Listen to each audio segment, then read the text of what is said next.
All right, everyone. This is Bold Like a Leopard. Ramon coming to you, and we are going to talk for as long as I can because I do have someone sleeping on the couch behind me, my new puppy, our new puppy. So if he wakes up, unfortunately, this live stream will have to end, and I will probably have to pick it up a different time, maybe as an upload. But you might already know that we have had a few days since the verdict in the Derek Chauvin trial, and I have to say that we can see really that all the hopes that this would be something that would at least bring some sort of tranquility to America. It certainly, look, there were people who predicted that there would be riots following the verdict, whether it was for guilty or not guilty. Now, they didn't happen, from what I know, in Minnesota, but in other parts of the country, there are riots. I think that there were riots in New York City very recently, and here we have unrest near New York Central Park as mob splashes paint on statues, defaces property, and arrests are made. So what is the reason for this? Now, this is from Fox, and here's some video of it.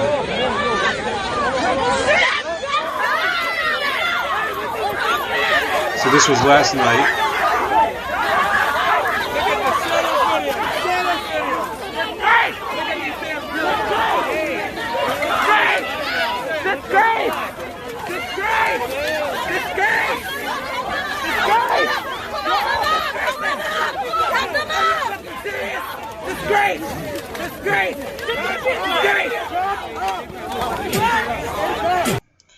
So apparently, CBS New York reported that it was not clear what the group was protesting, but a bus was tagged with graffiti and at least one restaurant was defaced. Protests have broken out across the country after a tense week that included the guilty verdict in the Derek Chauvin trial and two recent fatal police shootings. The rioters tagged the statues with slogans like ACAB and F12 and Stonewall was a riot, according to the New York Post. Now, one of the reasons that I think people are invoking things like that. So one of the statues colored with paint was the U.S.'s main monument, which is the entrance at Columbus Circle. The sinking of the U.S.'s main in Havana Harbor was one of the developments that eventually thrust the U.S. into the Spanish-American War. But I'm not sure. To my knowledge, nobody's really... Can they protest a war that was finished, over 100 years ago? Hold on, I didn't press record. So for those of you who are, 1 second. So for those of you that are watching on BitChute and Odyssey afterwards, so sorry, but I didn't begin the live stream with the recording on. Anyway, so this live stream might be cut short if my dog wakes up and goes nuts. So we'll see what happens. Anyway, sorry about that for everyone already watching on YouTube. Anyway, so MC says Stonewall is a Confederate. Anyway, so what they were talking about, it was the whole the Stonewall Riot is known as the main the event that led to basically the militant gay rights movement. It happened in 1969. You can definitely make a lot of jokes about that. And it happened in New York City, and it happened when a bunch of cops tried to break up a gathering at a gay bar in, I think it was Greenwich Village. And the people there basically resisted and threw some, they started throwing projectiles at the officers. And the point of it is this, something that I want people to understand. We are going to talk a little bit about this wanderlust for a struggle, the wanderlust for conflict and achievement among the activist people that are, really motivating a lot of what's going on right now. And I think that the longer this goes on, the further America is going to be from a lot of the progress made in the past 50 to 60 years. I think that if you are a person who believed in the core values of real liberalism, not the idiocy that's being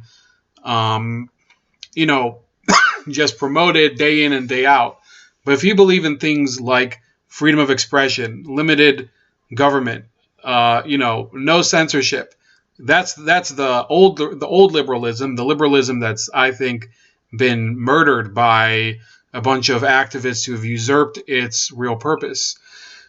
Then I'm sorry, but I think that this latest cycle means that liberalism has it's boxed itself out. There are no true liberals anymore that are in any real position of power.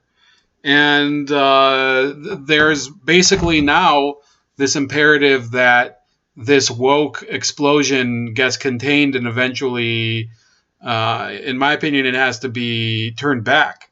This has to be aggressively at some point mitigated, or else it'll take like real casualties. Real people are suffering for what's going on.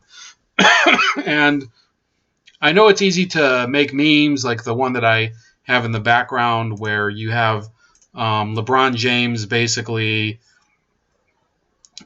One second. So you have LeBron James. He says, F the police. And the meme has this guy saying, this is obviously a template. It says, what about these police? It shows the Chinese police.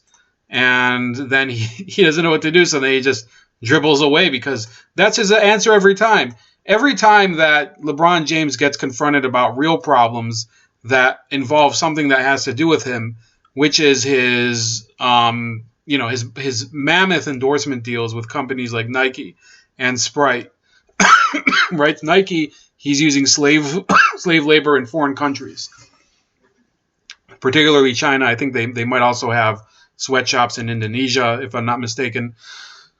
He never wants to talk about it. It's not his issue. He doesn't want to get people in trouble. He wants to say, he said that Daryl Morey was not educated. Listen, LeBron James, his thing where he constantly talks about social justice, it shows that I think he has a conscience, but it's right. You usually want people to have a conscience over things that they do wrong, and I think we all I think are driven by evil impulses, vices in some cases that harm ourselves. In worse cases, people who have vices that harm other people, right? So you might have a person who is an alcoholic. They get into a rage when they're intoxicated and they take it out on their family and their children. And those things are universal. They're for people of all races and creeds and ethnicities. And obviously not a Mormon, but if a Mormon strays off the path, becomes an alcoholic. But you get the point that real vices and real temptations are a human problem. They're not a racial problem. What LeBron James is trying to do is paint police violence as a racial problem, try to paint every societal problem as a racial issue that targets black Americans and everything, when ultimately he decides that there's an issue that is something that he can use, but it doesn't really affect what he does. It doesn't affect anything in his life. He literally can't shut up about it. That's the essence of virtue signaling. When you find something that's an issue that you can pretend to feel strongly about because you don't have actually any contact with the issue. Because let's be real, LeBron James, he's not going to step out on the street without maybe an entourage. I do know that when he was in Miami, for example, when he was playing for the Heat, he did bike to the arena to practice, or wherever their practice facility was. I'm not sure if he was biking by himself, but generally, LeBron James is a guy. He's very well ensconced in this bubble of people who do things for him, or they arrange things for him. So his endorsements with Nike and everything, they have brought him to a point where he doesn't have to care about anything that happens to other people. And I do think that he feels a little guilty about the fact that he's had so much success he's had so many ways that he's overcome the material circumstances of how he was raised. He was raised in poverty. His mother was abandoned by his dad, who, from what I understand, he only met a couple times. And he somehow, because of his talent, because he was not a bad student, by the way, in high school. I'm not trying to say that he was only a dumb jock at the time. He was, I believe, a very well-accomplished student in high school. But he was also much more well-known as a basketball player. Growing up in Ohio, I was 2 years younger than LeBron James. So when I was in high school, he was literally all the time. When I was in sophomore and junior year, he was in the headlines every day. Because of what? Because of his basketball skills. Because he was well-known across the country for playing basketball. And you know what? There's nothing wrong with being known as an amazing basketball star.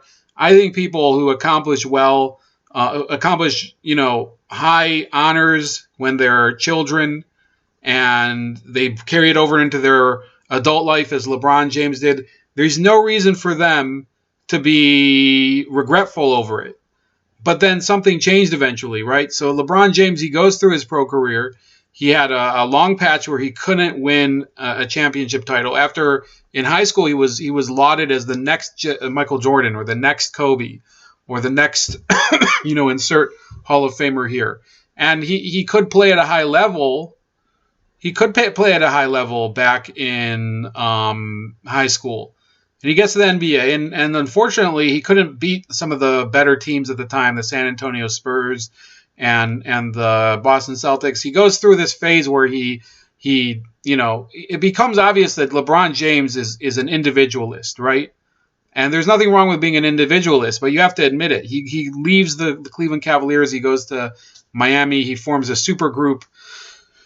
They're called the Big Three with Chris Bosh and Dwayne Wade. And LeBron James ends up winning 2 championship titles. And they were, by the way, they were amazing NBA finals when he was in Miami. They were some of the best NBA finals in living memory, right? I remember some other good ones with the Pistons and the Lakers and obviously when the Bulls were in the finals every year.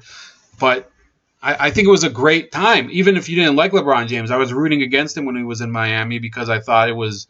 But that was a great idea in retrospect, even if you didn't agree with the decision, because it created a real conflict. But the conflict involved the game. It involved what LeBron James was best at, which is winning basketball games, playing well, exerting himself on the court, and being a real leader, and getting the attention of people on the court. And that's what you're supposed to do as a basketball player. Now, he had that success. He had success when he came back to Cleveland. He won an NBA title. He went to 4 NBA finals with Cleveland.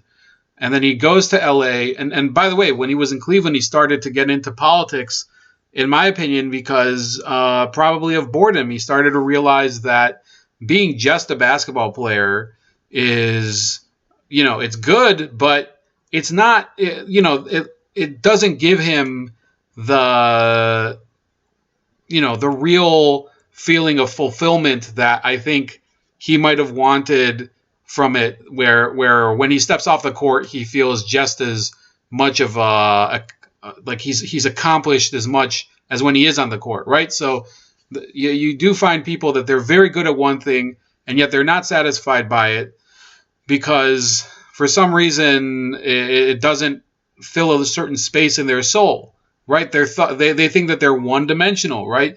It's not enough for them to be the greatest basketball player of a generation or of history, depending on what you think of LeBron James, right? So they have to find something else. And it's not just him, by the way. There are players like that, like Tiger Woods, obviously. He had a sex addiction. You had Michael Jordan had a gambling addiction, for those of you that don't know. I think it is acknowledged at this point. He had a gambling addiction. I don't think he stopped gambling, by the way. Pete Rose had a gambling addiction. So this isn't the only way that a star athlete throws away some of their accomplishments by going into things that maybe they shouldn't be in. And to be like, on the other hand, you would say maybe it's a good thing that LeBron James focused more on activism as opposed to going to hookers or massage therapists like Deshaun Watson is accused of doing and has acknowledged that he does. Maybe it's better that he did it, and instead of doing all these things that are maybe like more risky and more more morally questionable, right? But it's had other damaging effects, right? LeBron James is not a great political thinker. There's no way to hide it. And there's an article here from Bobby Barack of I'll Kick the Coverage. We are going to read, I think, it's actually not that long. Or actually, no, I think it's a premium article, so I can only read the beginning. So we're going to read a little bit of it. But first, I do want to tell you that it's not just LeBron James. I think LeBron James is suffering from not only his own feeling that he's not fulfilled by his basketball career, but also, unfortunately, from a problem that the rest of the country has, or a lot of the country has, I shouldn't say, because I don't feel like this, where too much is never enough. That's the title, by the way, of this book by Donald Trump's niece that was bashing Donald Trump, how he's so greedy and so egotistical and he needs more. And look, I think Donald Trump, it's true for Donald Trump, but they're projecting too, right? Donald Trump is a flawed human being. I don't think anyone would dispute that.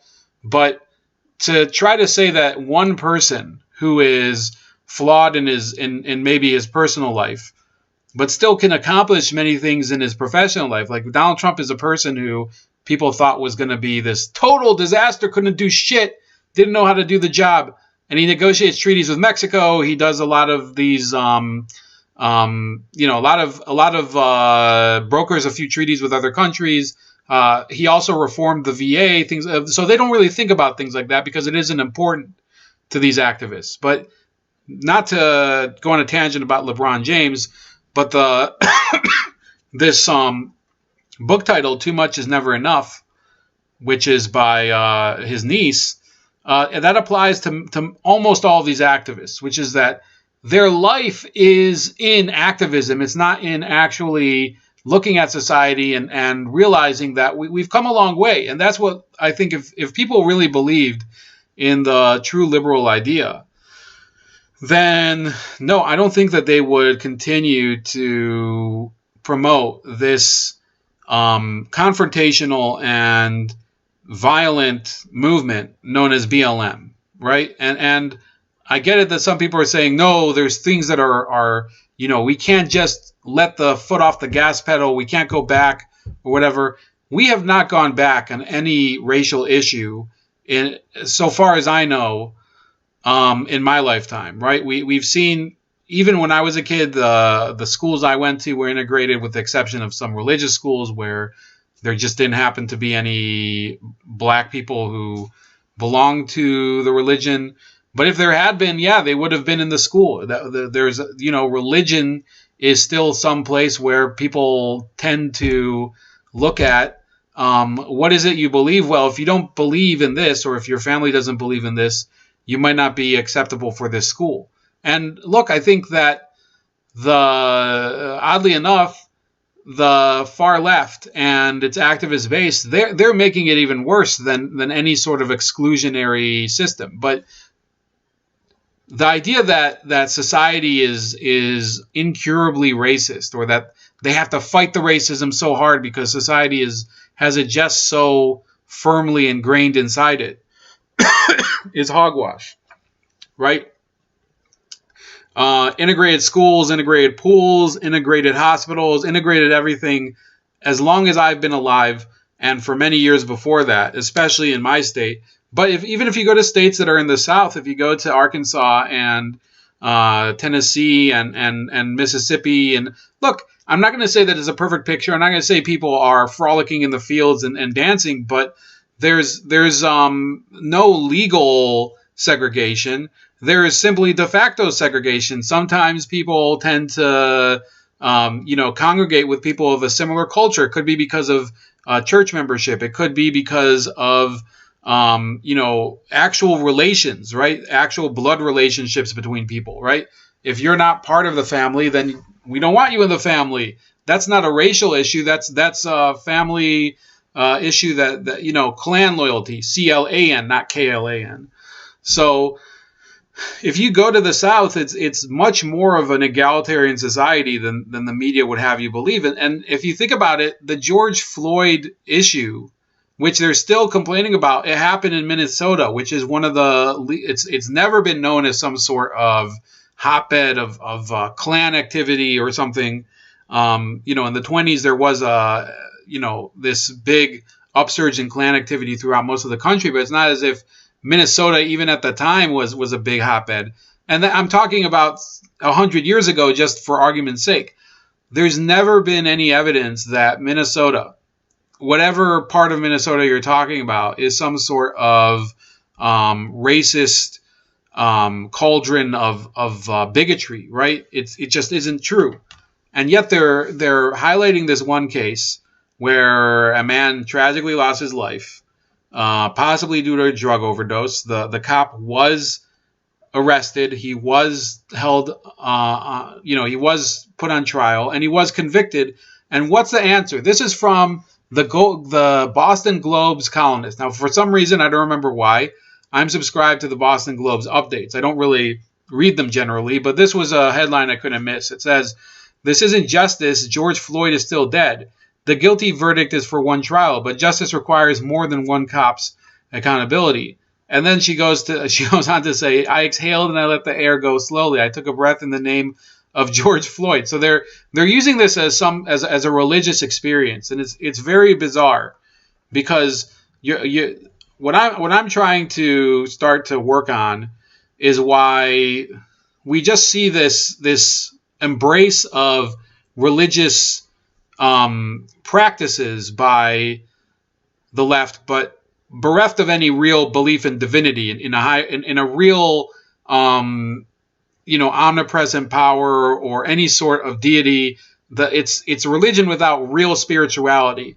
And I say this as a distinction because while, for example, I'm not Catholic, I am Jewish. I don't entirely understand a lot of the Jewish customs. Sometimes I question them.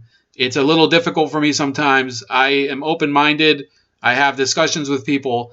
But the reason I distinguish between real religion and woke religion is because the real religions generally try to at least incorporate a divine aspect to it where it makes a little sense, and you can see that there is an authority above that makes all the rules below make a little sense. So if you're a person who you refrain from eating meat on Lent or I don't know how it works, but there's sort of a path that you can trace back to the people who formulated it, whoever it was. If you're a person who is Muslim and you do, for example, the fast on Ramadan or the Hajj or anything, and by the way, I don't have any problem with people who are practicing Muslims. I think that there's certainly reasons that I question Islamic theology and everything, but you can trace it back to passages in the Quran or in the Hadith and beliefs in the nature of God and the prophecy to Muhammad, and you can at least trace it back. So in a certain sense, for those of you on the right that are like watching this video, you're like, are you defending Islam? I'm not defending any one religion here. I'm saying that traditional religions, you can at least look back at the source and sort of reconcile it with the way people behave. With modern leftist religion, it's mostly impulsive, but the rules act in a religious way. The behavior is a religious experience. They're sort of building a religion without the spirituality. So that at a certain point they'll have to add the spirituality. And there are some people that say that there are sort of pagan practices that are baked into this movement. For example, one thing I've heard is that these activists, they tell you to say the name of the person who was killed because it's sort of a custom in some West African religions where you say the name of a deceased person and that sort of affects their spirit. And if that's the case, I don't really see it as some sort of problem for me. But let's say that person is not a practicing pagan. Let's say that person, or was not. the person who died was let's say a Baptist or a Christian or a Catholic, you would be desecrating their real legacy. You would be spitting on their religion or something. So they appropriate the dead of these tragic incidents and make them into these icons for their own belief system, and it's really something that can become quite dangerous.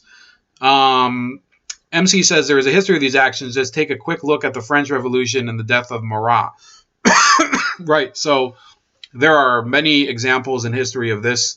I think also the Arab Spring started that way when this pushcart owner burnt himself to death, and he became a symbol for the protesters.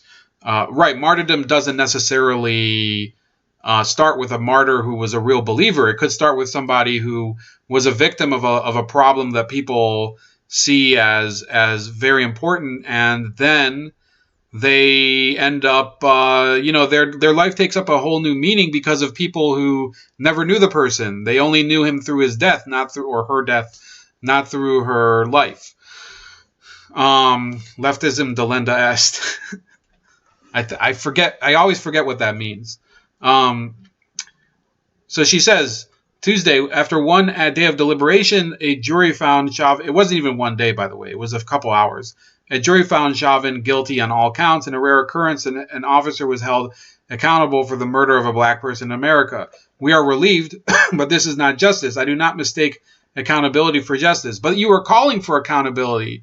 So now that you have accountability, it's not enough.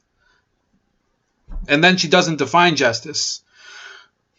This country is many things. Just is not one of them. George Floyd should still be here instead of being made a martyr for social change. Last year, so of all the things that George Floyd should be a martyr for, it shouldn't be for social change. Because, unfortunately, although I don't think it's entirely his fault, George Floyd was, he caused through his death, unfortunately. Again, I don't think he intended for it. I think that if he was alive today, he would probably be very distressed about the way society is, because I don't think that he generally wanted to hurt the country. But in his death, yes, there was a lot of violence that resulted that actually has made the communities that these people are talking about much less safe for people. And they already were, in many cases, not safe at all anyway. MC says George Floyd would be dead regardless of whether anyone knelt on him or not. Right, and that's the real question. The question of the trial has nothing to do with accountability or not accountability. It is rather, right? It is rather whether Derek Chauvin was really responsible for killing him, or if possibly there was reasonable doubt, because there could have been another issue where he would be dying at the moment, right? In this case, a drug overdose, a heart condition, which he did have. And look, in my opinion, there was reasonable doubt. In my opinion, he would have been acquitted on at least the third degree and second degree murder charges. You could make a case maybe for manslaughter. I've even seen that Dershowitz, who is, I would say, a more classical liberal person, Dershowitz said, yeah, there's grounds for a mistrial here, right? So I'm not alone in saying that this is something that is a regrettable verdict. It was wrong in my opinion, but I'm not going to say that this is something that, I'm not going to do anything as a result of a verdict of somebody that I don't know that I think would cause further damage. So if George Floyd would have been if Derek Chauvin would have been acquitted, I would have probably agreed with the verdict. Now that he has been convicted, I disagree with it. I'm not going to go riot because of it. The people who are like Janae Osterheld, who are, they said, he needs to be held guilty or whatever, they would have created such havoc if he would have been acquitted, because they don't accept that there is this two sides to every story in every trial, right? You need an adversarial system of justice. Derek Chauvin was put on trial for something that He did. And the reason that we're putting him on trial is in order to determine whether there was appropriate guilt for one of the crimes that's prosecutable. And they found that he was. But yes, I agree that it was a mistrial. Yes, I agree that there were, various things that the jury overlooked in order to make themselves more, let themselves off the hook. They would have potentially been put at risk because people would eventually discover their identities. So yeah, I believe that justice was not served because I don't think that the verdict was correct, but it doesn't mean that I'm going to demand blood for it. Right. And I don't think Derek Chauvin, even now, I believe he'd probably be, very, very worried about his future. But I don't think that he is somebody who would say, oh, I demand the lives of the people who put me in this situation. He just wants to stay alive. Right. So George Floyd didn't cause a riot. Leftist bigots did that. Right. So George Floyd he's been appropriated. His life, his image has been basically cannibalized by these people in order to further their broader social goals. It has nothing to do with making his family's life better. It has nothing to do with making the lives of his community better and his I think it was his wife or his girlfriend. There's going to be very little benefit from this trial for them, apart from the fact that there was a separate settlement with the city of Minneapolis.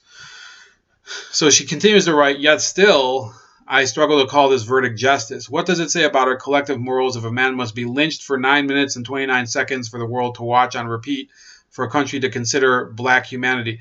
So this is, for one thing, I believe that the real time was 8 minutes and 46 seconds. Maybe that was the amount of time that was in the video.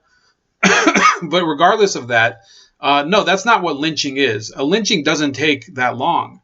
And if Derek Chauvin had wanted to really go after, George Floyd and he wouldn't have kept him on the ground. He would have. This is how police would generally abuse a person. You don't keep them in front of a crowd. You actually dump them in the back of the car. This is what happened with Freddie Gray. You give them the rough ride. You dump in the back of a vehicle with no seatbelt on, and you go and jerk the vehicle around and do many sudden stops and things like that. That's one way that they do it. Another thing that you could do is there's also they would, these are in the old days, they would take you to a secluded location and beat you, and none of those things happened. But in the warped world where everything is, people invoke Emmett Till, people invoke all of these other past victims of actual racism, right?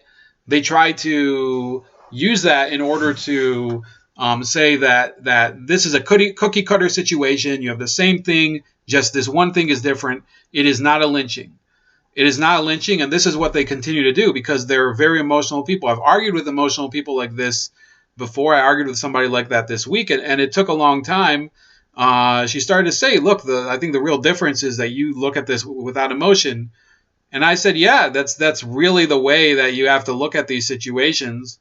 But I don't think I changed her mind. I don't think she changed my mind.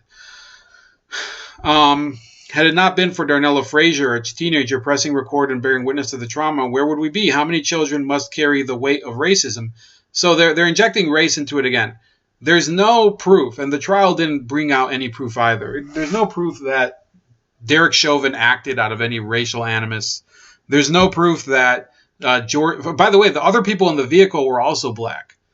And this is something I always try to ask people who are, police are hunting black people.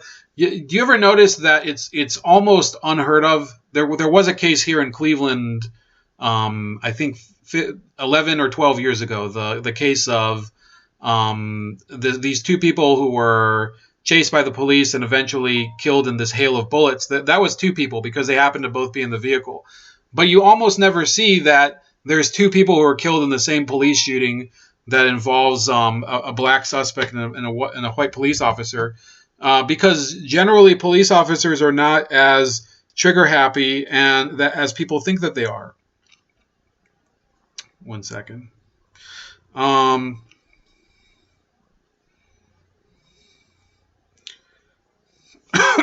So the real issue that we're talking about here is that they're injecting racism into this because it's useful for them to say. They're not injecting it into it because they think that Derek Chauvin has, that he could be proven to be racist, because they know that they couldn't do it. Like if he was such a racist police officer, don't you think that there would be this long record of different interactions that he had with people, that you would have people coming out of the woodwork saying, I was arrested by this cop. He said this to me when he was shoving me into the vehicle about me being a Mexican, or about me being whatever, that this was some sort of animal. I don't believe that Derek Chauvin was some sort of bigoted, classically, hell-bent for violence police officer like Matt Dillon in Crash, if you've seen that movie. Now, there are police officers that probably are out there that might behave like that. I think it's getting harder every day for them to do it, because how are you going to hide it now? People are so, people's sensitivity to it is so high that they not only can they not find instances of it, but they're actually manufacturing ones in order to compensate for the shortage. The same way that, by the way, LeBron James is a person, came up in bad circumstances as a child, but his prosperity is so good, is so different from the way he was as a child, that now he has to inject himself into problems that he has no expertise in order to feel important. So it's the same idea. The people have this search for meaning. They don't want to actually do the hard work, read, discuss things with if LeBron James really wants to be involved in this, if this Janae Osterheld of the Boston Globe wants to, what they should do is they should go on ride-alongs with the police, write down everything, film whatever they can, and see if really they have anything that they could see where they know something better than what the police are doing. Right? And I think the people would judge. The people would be able to see whether the cop is correct and whether these people are correct, because you can go on ride-alongs, by the way. I was a child when I saw the very first viral video of police brutality, Rodney King. What is it? So, by the way, Rodney King survived. So this notion that they're out to murder all these black people, well, you have people who survive. You have people like Jacob Blake. If the police wanted to murder you, it would happen. It's just a fact. They have your address. They could probably find your, where you go to work or where you go to school. If they wanted to kill you and get away with it, there would be no problem. They wouldn't do it in a public place where they can be filmed by anyone with a smartphone. What does it mean that it took protests for George Floyd to even shine a light on the killing of Breonna Taylor, who died by police before him? So another thing, this is what we knew, those of us that follow the news, we knew about Breonna Taylor prior to that. So that's a lie. And that we are only just now hearing about Pamela Turner, who was murdered in 2019. So that's a case I'm unfamiliar with. So we'll go into that. So Benjamin Crump is now trying to focus on Pamela Turner, who was a woman shot in Texas in 2019. So the family of Pamela Turner, a Texas woman fatally shot by a police officer Monday night, said she was not a violent person and was known to help around her community. Turner, 44, was shot around 10:40 p.m. by the officer trying to arrest her at an apartment complex in Baytown, about 25 miles east of Houston. Authorities said the officer was patrolling the area and was forced to draw his weapon and fire multiple rounds after Turner grabbed his stun gun and used it on him. She was pronounced dead at the scene, police said. Turner's family said at a news conference Thursday that she suffered from schizophrenia after having been diagnosed with a mental illness many years ago. Civil rights attorney Benjamin Crump, who is representing the family, said Turner was picking up trash in the neighborhood and putting it in dumpsters the night she was fatally shot, something he said she often did. She wasn't a violent person. She wasn't a mean person. So every time that this happens, they try to portray the person who was shot as this wonderful human being, this person who didn't deserve any of what... Deserving has nothing to do with whether this incident makes sense or not. If you do something where in George Floyd's case, he did not resist the police in the way that this other woman did. But he was clearly delirious. He was clearly intoxicated to the degree that he wasn't in control of his faculties. And the result, that has to come into the equation when you're asking why this even happens.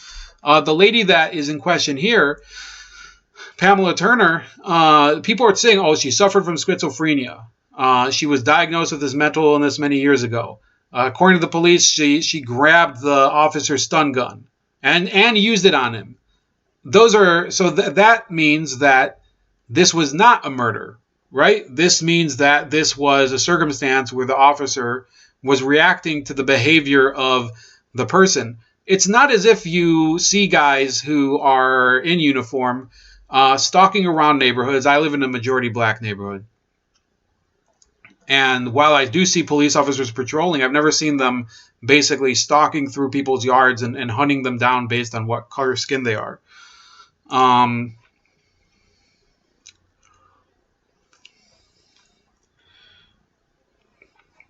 So here we go. There is always one more name, one more murder, one more black life bruised or taken without witnesses or footage every single day. Okay, then if you're convinced of that, you're trying to say that there are all of these secret murders that are happening out there that you have no footage of, no witness, and no other evidence. So that's your problem. If you are trying to say your hypothesis is that there's all this stuff that happens out there that we don't know about, but I don't have any evidence of it happening, isn't it your job to gather it instead of blogging for the Boston Globe? Chauvin is one man guilty of one murder. In this case, like Floyd's lynching, is forever ingrained in American history. The verdict means so much to all of us who every day love our skin, but know this country perceives our existence as a threat. This is again. So we're taking America's central messages far away from both its core values and the values of the actual civil rights movement. People like Martin Luther King, who said that, we want people to be recognized for the content of their character, not the color of their skin. And she's saying, no, I want the skin. I want the skin to be recognized. The skin. No, you're wrong. So that they are perverting the message of the civil rights movement. And they, by the way, they're also taking up the mantle of the civil rights movement, but they're perverting the message of it in order to serve their own goals. Everybody subbed to Lily Tang Williams. She was part of the Cultural Revolution. She knows what is happening to us. I think I know who that is. I think, was that the woman who wrote Red Scarf Girl? Police cannot continue to kill us under the rule of law. Die or comply cannot be a standard. We cannot afford to have officers who'd rather say a mass shooter was having a bad day than calling anti-Asian hate the racial terror that it is. If you can't find a motive, if you can't prove a motive, if you don't have any evidence, this is a real question. Do you have evidence of what you're claiming? That's what I want. I think this is a woman, Janae Osterheld. She was given a blog by the Boston Globe. They wanted somebody who could give raw, woke takes, and they're not satisfied. They're satisfied so long as she says that, right? She can't veer into any sort of off the road topic about why perhaps there's very high skepticism of some of these vaccines within the black community. Not going to go into that myself, but she's not going to go into reasons for skepticism of the vaccines. She's not going into reasons that black people have been harmed by the lockdown. She's not going to go into reasons that black people might be skeptical of the education system because of the way the teachers unions are more concerned with their earnings than they are with the progress of the students. So she keeps the woke takes on safe topics, and the safe topic is the police, because they're basically, they have a target on their back now, and they do.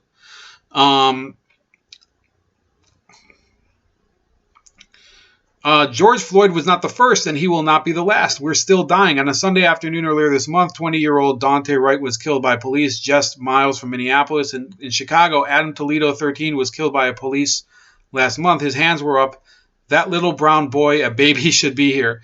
See, so that's what's so ridiculous, that they use phrases like little brown boy. Adam Toledo was he was armed and running from the police, and he turned around with his handgun, and then he was shot, right? Wright should still be here. Floyd should still be here. This is our America. A single case can't end racism, inequity, or the fight for civil rights. There are 361 bills pushing voter suppression. Here's another thing I want to say about this. Okay, voter suppression is meaningless. Your side, the Democrats, right? And I'm not saying that you have to be on the Republican side if you oppose the Democrats, right? But you should be aware that when you hear from the Boston Globe, they are a paper. All of their editorial board, I guarantee it. Their editorial board, all of the people who work for it, I guarantee it. They all voted for Democratic candidates. So in her state, in Boston, in Massachusetts, the entire state is run by the Democratic Party. There's wall-to-wall support for the Democratic Party there, and yet they're so miserable. They're so angry. Everything's so expensive. Everything's so unfair. Everything's so divided. Everything's so segregated. There's no fairness. There's no equity or whatever. Well, then what do voting laws? What does it matter? Who cares, right? So voter suppression. How many more votes for Democrats who already have control of Massachusetts? How many more votes will it take for the Democrats to actually do what you're asking them to do? Because they have the power there. They also have the power at the federal level. The fact of the matter is that they can't get a lot of their legislation through because they don't actually have the support that they think that they have, even within the Democratic Party. Maybe the real problem with you is that you support ideas that the majority of Americans don't really believe in. So it says that we can't even pass the Emmett Till Anti-Lynching Act. This is another thing that they focus on. There is if you lynched someone, there's no reason you wouldn't stand trial, right? That would be a murder. A lynching is the same as a murder. She goes on every level, from healthcare to housing to economics to education, our system was never meant to be just. We have so much work to do and undo. Justice is a system that doesn't put black victims on trial for their own murders. Justice is a country whose framework isn't rooted in racism and systemic supremacy. So deep the inequities are violent to our mental, spiritual, and physical beings.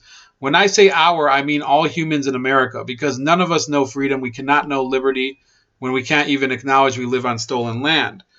So if you live on stolen land, you don't have to stay here.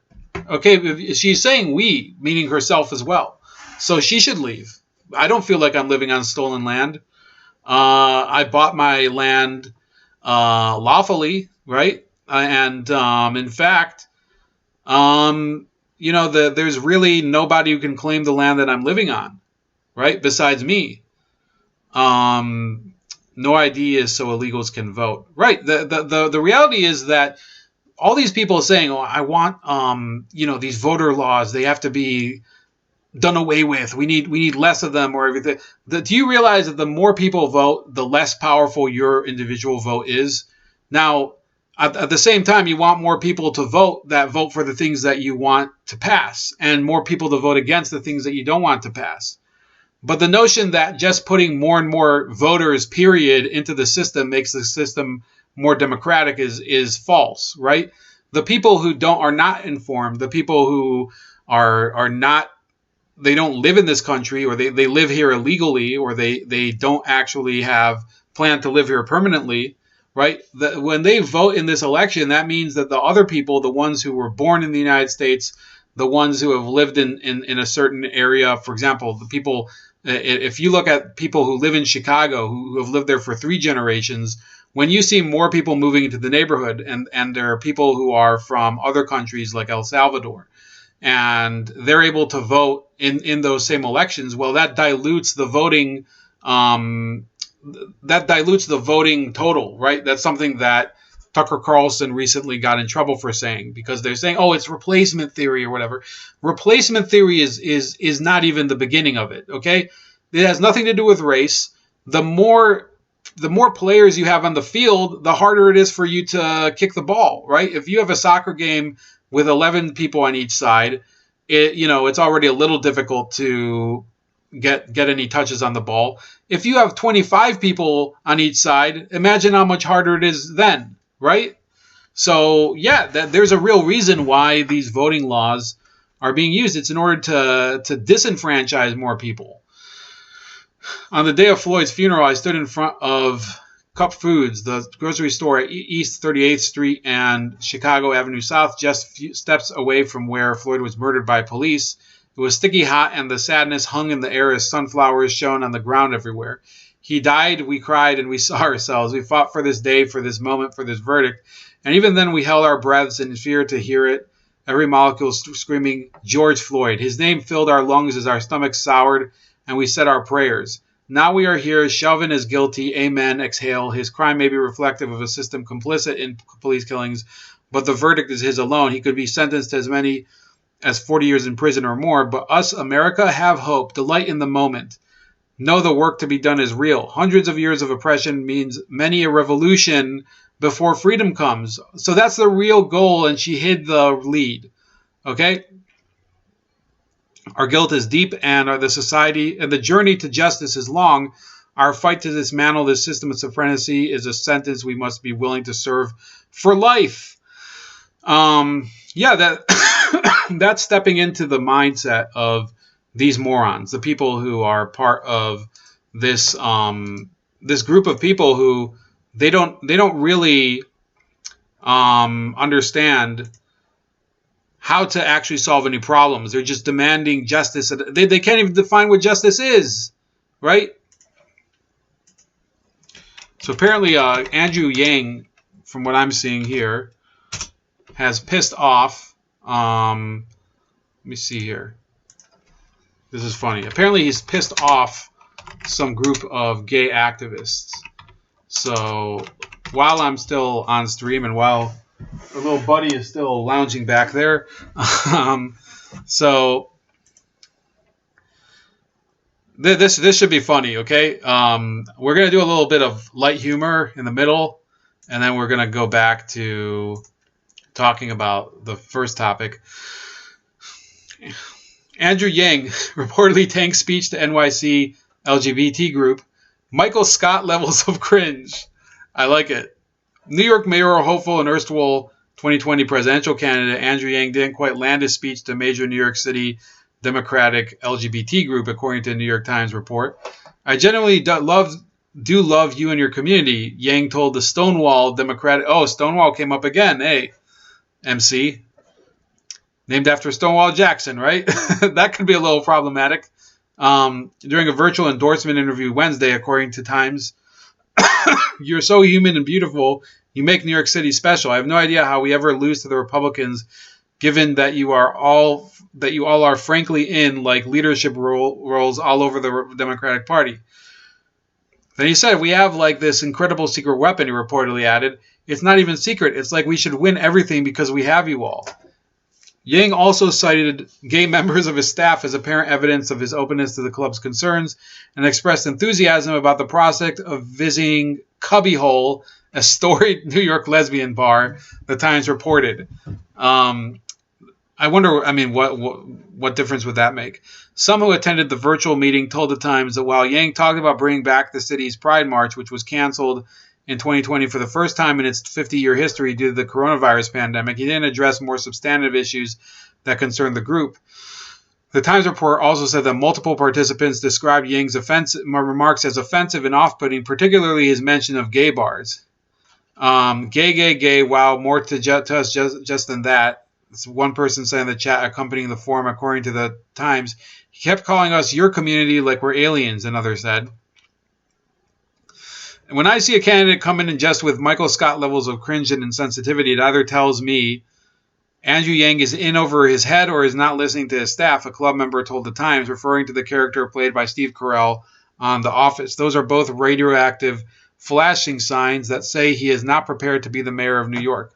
So it also says, so this isn't Yang's first gaffe. In January, shortly before announcing his mayoral campaign, he took heat for admitting that he left the city during the coronavirus pandemic, saying, "Can you imagine trying to have 2 kids on virtual school in a 2-bedroom apartment and then trying to do work yourself?" Yang also apparently inadvertently set off an only in New York controversy in January when he tweeted a video from a deli bodega store where one acquires various provisions.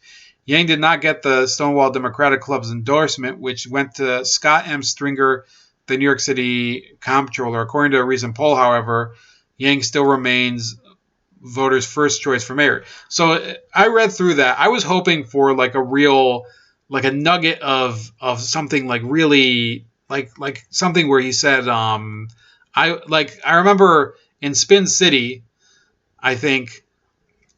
I don't remember which show it was, but there was like a show where like a character said, and he was advising someone else that he does not want the gay community to be the butt of everyone's jokes, right?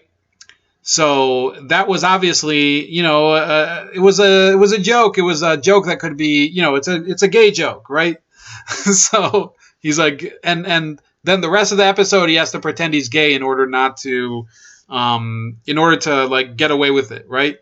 And that was something that I was hoping would be from this article. Like he said something that would be like a real like stepping on the third rail. So like he would be like, I can help you. I will give you all the aids that you need, or something like really like he would slap himself in the face like, I can't believe I said that, or something. And no, he just said some very like mundane platitudes, some very lukewarm things, and they're slamming him for it. And no, it's not Steve Carell, Michael Scott levels of cringe, not even close. So sorry to say, but that is disappointing. And I think Andrew Yang actually, I don't think he would be a good mayor, but there's nothing in this article that would lead me to say that he wouldn't be a good mayor. There's other things that I think he would be a bad mayor because he believes in bad economics. He believes in this universal basic income, which would be a massive disaster.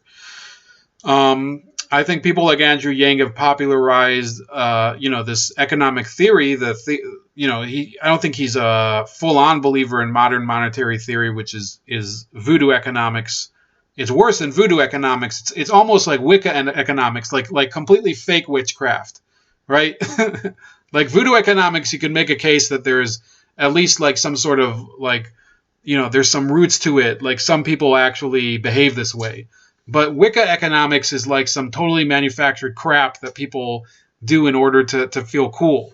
And that's what he believes in. The UBI where we're going to hand people free money, and that free money will stimulate the economy, because we're seeing what actually happens when you give people stimuluses and everything.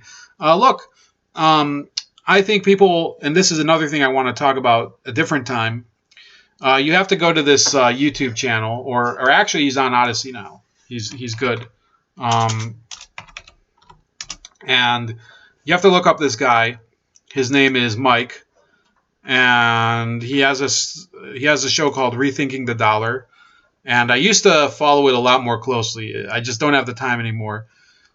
And he tells you really how the economy is working, okay? And how you can't depend on your retirement. You can't depend on the stock market. You really have to start looking at the dollar as this collapsing, this building that has a collapsing foundation, or a rotten foundation. I don't know what the building term is. And you have to start to build a new foundation based on more solid ground. And those are other things, right? But don't take it from me. Follow his channel. I recommend on Odyssey, but you can also find him on YouTube. And what I like about that, like Andrew Yang, people like that, they will use identity in order to justify your economic decisions. They will say you're disadvantaged because you're poor, because you're not because you're poor, but because you're gay, because you're black, or because you're Asian, or because you're whatever, you're Hispanic. and because of your disadvantages, and therefore we need UBI in order to bring real justice. And he offers like it is a real solution if you believe in it, but it's not a real solution for the nation. It will actually lead to economic ruin. So that's all I have to say about Andrew Yang.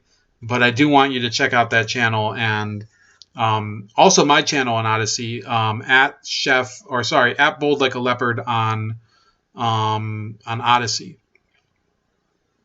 And you can probably see that in this other graphic. So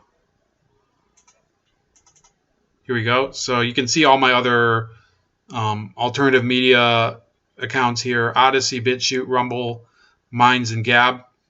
And you can give me a tip on Subscribestar. You can also give me a tip through BitChute, by the way. They have both crypto and regular tips. So if you feel like doing that, you can do that. But I just want subscriptions too. I want the subscriptions. I want to connect with you guys and really keep abreast of this nonsense. So yeah, that was Andrew Yang. Apparently you can't talk about how much you like the gay community because it's bad for the gay community to call them a community. That's really the conclusion I got from the article, that they want to be a community, but how dare you call them the community? So I have a couple stories from Outkick, the coverage. Shirley Rose says, I'm sub to both your... I think I did see a comment from you on Odyssey, so thank you. And I don't know why I made two channels, but thank you for being subscribed to both. I didn't need to do two channels, to be honest. And I don't know how to get rid of either of them. So for the time being, I don't care which one you're subscribed to as long as you are. BitChute is also very good. It's growing. Bobby Barak says, LeBron James is a buffoon. For years, he has used his power and incomplete information to tell his worshippers the country is evil.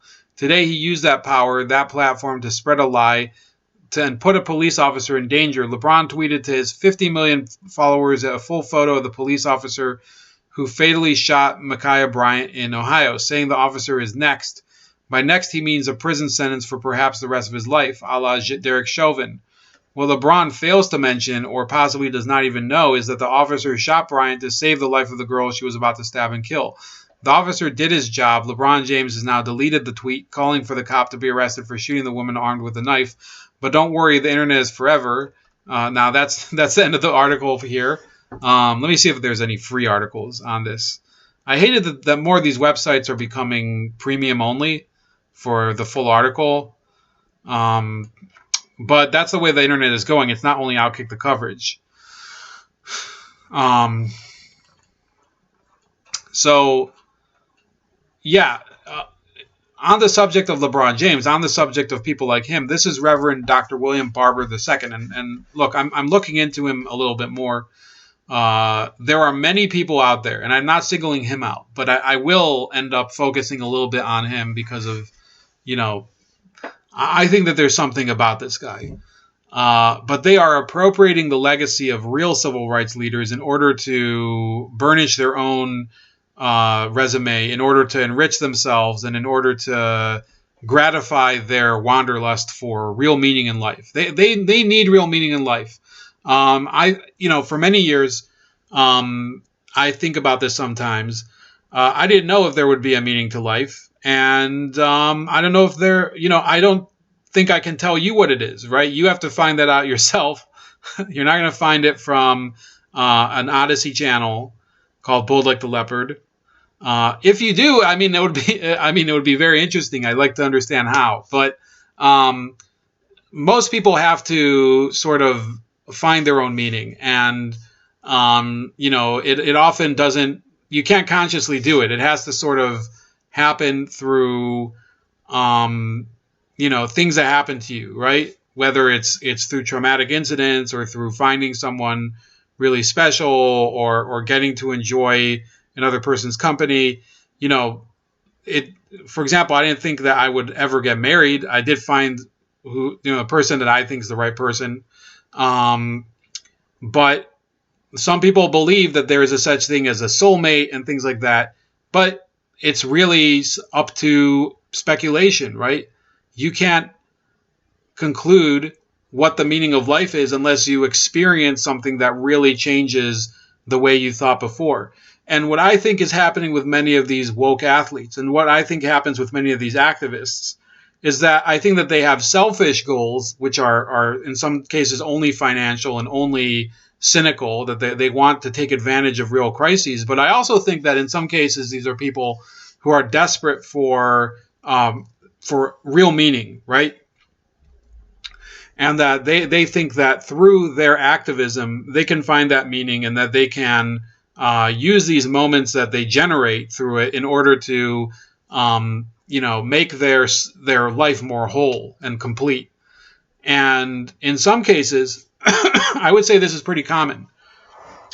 And this is how cult leaders also operate. They start to realize that this is about as good as it gets. I believe in what I'm saying, but I've reached the upper limit, and basically it just becomes a huge hustle, right? People like Jesse Jackson do it. I don't believe that Jesse Jackson actually wants to make things better for Black Americans, because that would mean that there's no purpose for him anymore.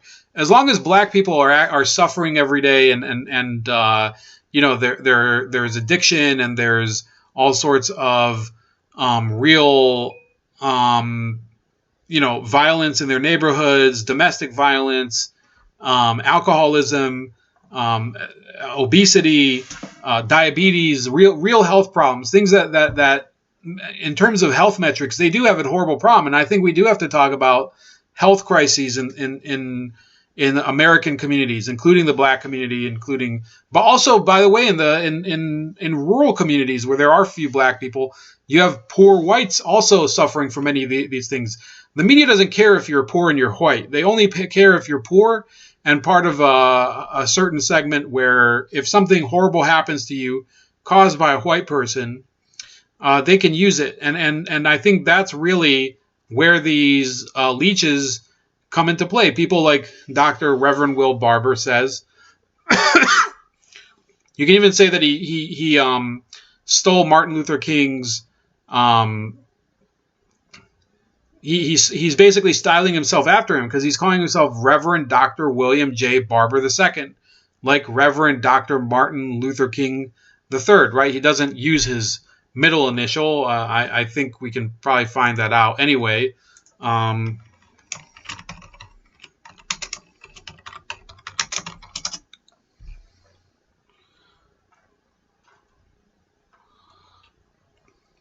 But yeah, like Martin Luther King Jr., he also has the same type of last name. He could have called himself William J. Barber Jr., but I guess he uses the Roman numerals, which is fine. But he says, today's 3 guilty verdicts in the trial of Derek Chauvin. So he echoes Janae Osterhout, by the way. He says, are an important public act of accountability. Before the entire nation, fellow officers took the stand in this trial and testified that their colleague did not protect and serve, but abused power and killed George Floyd.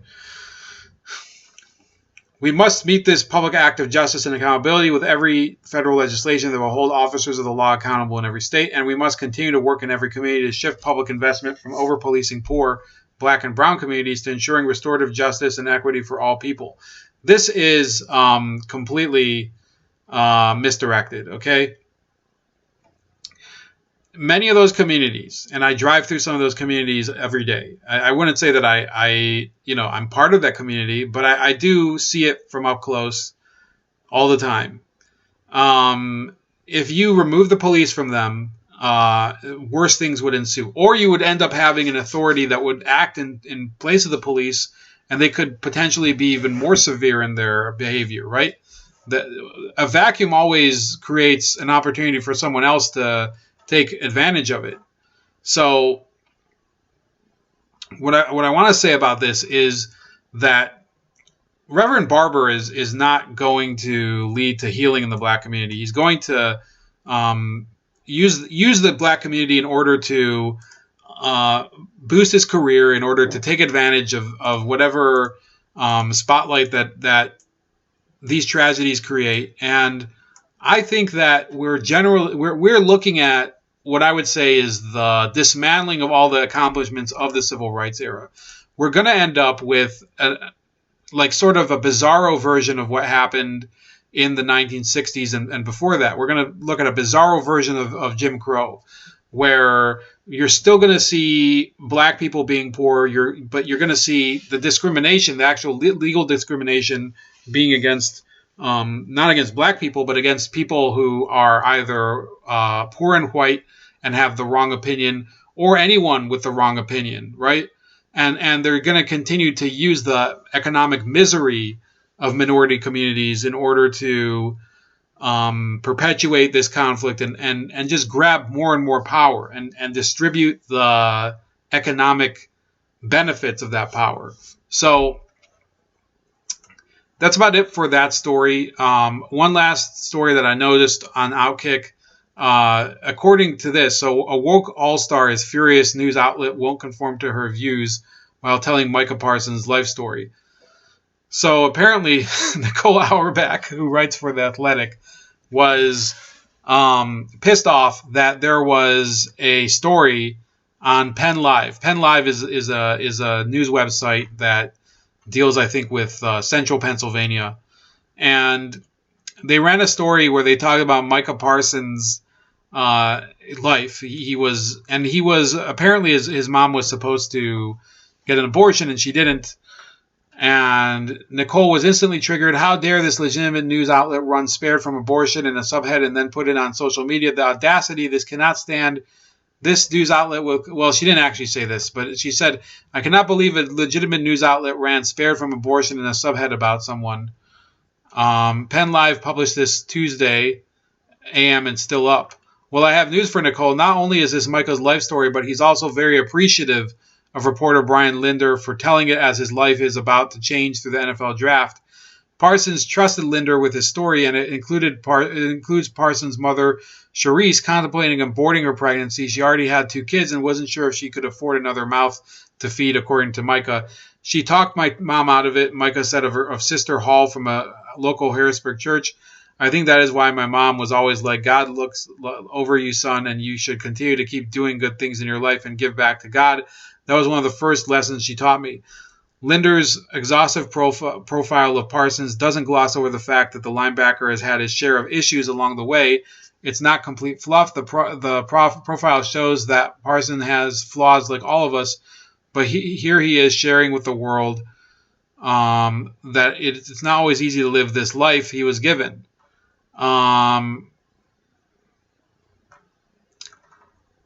So there you have. This is an example of the way these people think. You have a guy. He came from very modest circumstances. He was close to being aborted by his mom. So his life very well may not have actually happened. He's ready to be drafted into the NFL. Somebody publishes a profile of him talking about the issue of where he was almost, aborted. And this woman, a white liberal reporter, is mad because it's talking about how he was spared from abortion, as if that's look.